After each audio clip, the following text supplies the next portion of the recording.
Go to Europe, go to different white man countries right now.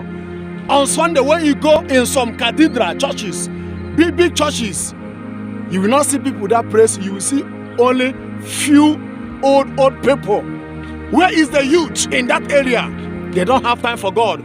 This is exactly what is happening in Africa, and this is exactly what is happening in Igbo land. But that church that you are seeing in Europe, in Britain, United Kingdom, 100 years ago, 50 years ago, if you enter in that church, you will see crowd of people, both old, both youth. They are praising God. But right now, if you go in that church right now, you will see only few old mamas and papas there. Where is the youth? We are living in the end time. I want to tell you as a Christian, do not be deceived. Very soon, the trumpet will sound. Those people that thought that Christianity is a joke, that Christianity is all about propaganda, they will know that what we are preaching is real.